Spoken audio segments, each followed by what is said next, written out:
4th வரைக்கும் தான் எங்கள் வீட்டுக்கு பக்கத்தில் ஸ்கூலில் நாங்கள் படித்தோம். அது முடிஞ்சதுமே 5 கிலோமீட்டர் தள்ளி இருக்கிற ஒரு ஸ்கூலுக்கு தான் போயிருந்தோம். அங்கே வந்து ஹாஃப் டே தான் ஸ்கூலு, காலையில் 8 to 12:30 வரைக்கும். அதனாலவே நாங்கள் போகும்போது எங்களுக்கு லஞ்ச் எல்லாமே தேவையில்லை. ஆனாலுமே +1 +2 படிக்கிற அக்காவங்கெல்லாம் சாப்பாடு கட்டிட்டு வந்து சாப்பிடும்போது பார்க்கும்போது நம்மளுக்கு எல்லாருமே சேர்ந்து உட்காந்து சாப்பிடும்போது ஒரு சந்தோஷம் வரும்ல, அந்த மாதிரி உட்காந்து சாப்பிடணும்னு ஆசை வரும். அதுக்கு நம்மளுக்கு இந்த யூத் ஃபெஸ்டிவல் அதே மாதிரி ஏதாச்சும் ஸ்கூலில் ஃபங்க்ஷன் இருந்தால் தான் ஃபுல் டே வைப்பாங்க.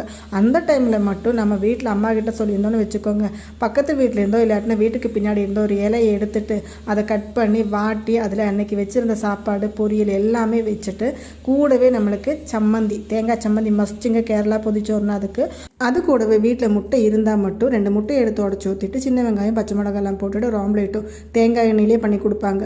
அதுவும் வச்சுருவோம். காலையில் ஒரு 7:30 எல்லாமே இது ரெடி ஆகிடும். ஏன்னா 8 மணிக்கு ஸ்கூல் தானே, அதுக்குள்ளே போகணும்ல.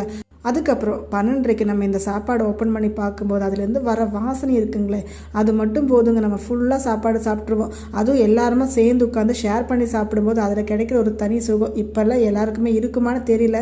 ஆனால் படிக்கிற டைம்ல எல்லாம் வந்து இந்த மாதிரி கொண்டு போகிறது வந்து ஐயோ டிஃபன் பாக்ஸ் இல்லாதவங்க தான் இந்த மாதிரி கொண்டு வருவாங்கன்னு எல்லாம் சொல்லிட்டு இருந்தாங்க. ஆனால் இப்போவே இது ஒரு ஃபேஷனாக மாறிடுச்சு பாருங்களேன். கேரளா சைடு சின்ன சின்ன ஹோட்டலில் எல்லாத்துலேயுமே பொதிச்சோறுன்னு சேல் பண்ணவே ஆரம்பிச்சிட்டாங்க. இப்போல்லாம் அதில் ஃபிஷ் ஃப்ரை, சிக்கன் ஃப்ரைன்னு எல்லாம் வைக்கிறாங்க. ஆனால் வந்து சாதாரணப்பட்ட வீட்டில எல்லாம் வந்து முட்டை ஆம்லேட் வைக்கிறதே ரொம்ப பெரிய விஷயங்க. அதனாலவே வந்து அது கூட வைக்க மாட்டாங்க. ஸோ நம்ம வந்து சிம்பிளான பொதிச்சோறு தான் இன்றைக்கி ரெடி பண்ணியிருக்கோம். உண்மையாக சொல்லுங்கள், இது பார்க்கும்போது உங்களுக்கு சாப்பிடணும் போல் ஆசையாக இருக்குல்ல. அப்போ நீங்கள் கண்டிப்பாக வீட்டில் மறக்காமல் ட்ரை பண்ணி பாருங்கள். அப்போ இந்த வீடியோ இவ்வளோ தாங்க. இந்த வீடியோ உங்களுக்கு பிடிச்சிருந்தா மறக்காமல் சப்ஸ்கிரைப் பண்ணுங்கள். ஓகேங்க, பாய். நெக்ஸ்ட் வீடியோவில் பார்க்கலாம்.